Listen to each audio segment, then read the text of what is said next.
It's a miracle. We finally have an incoming president who actually understands how to conduct business for the American people. Business rather than politics.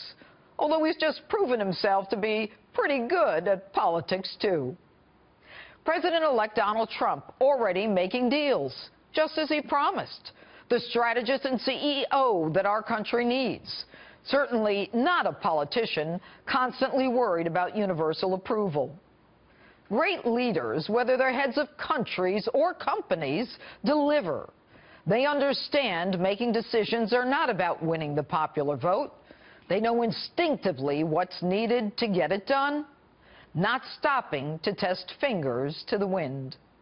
And so on Thursday, President-elect Trump, in a carrier plant in Indianapolis, announced a deal to keep more than 1,000 jobs in the United States that were scheduled to be outsourced to Mexico.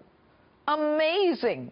A president who actually fulfills a promise before he even moves into the Oval Office. Remind you of another great leader? Ronald Reagan and those 52 American hostages held in Iran for 444 days that Jimmy Carter couldn't get released for the life of himself before he left the White House?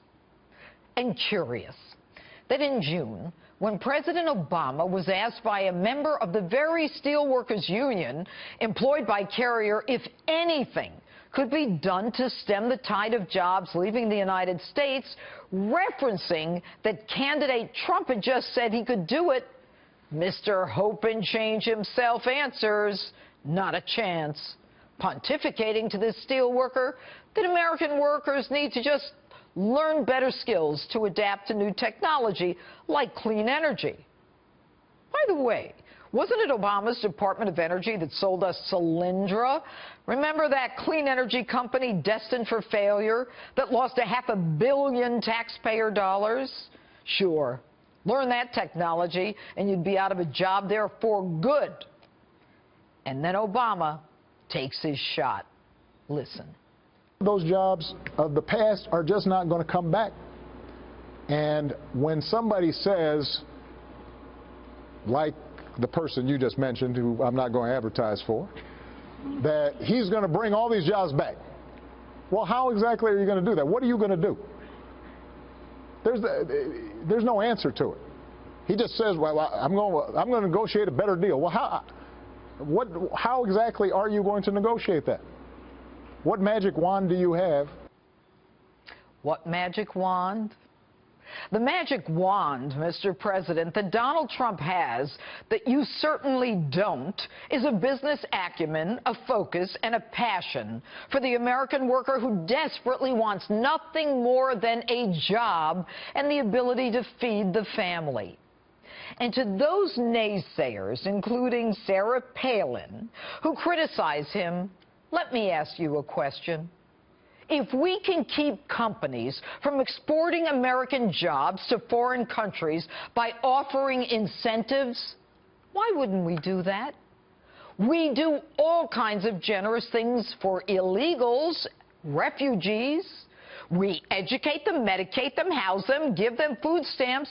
We even give them Obamacare, although the president said it wouldn't cover them. So much for transparency. We bring them in by the thousands. Now, all that costs us taxpayer dollars, not to mention the security danger. Where's our incentive? Shouldn't American workers be allowed to keep their jobs, pay their mortgages and their rent, put gas in their cars, heat in their homes, buy food, help their elderly parents, not to mention putting a gift or two under a tree, assuming they can even afford to buy one, all of which keeps our economy going? At least American workers pay taxes, more than just sales tax that fund our government to then pay for the illegals and the refugees. So if we give that tax cut, at least we get some tax money back. Not to mention that these American families won't then have to go on unemployment and welfare. No fancy slogans here, folks. No one-liners. But you're watching history. You're watching another Ronald Reagan. You're watching in real time a president-elect who is not all talk, a leader who is going to show us real hope and change. It's time for America to believe. It's not only Christmas, everyone. It's morning in America once again. And that's my open. Tell me what you think on my Facebook page or Twitter, #Judge Jeanine.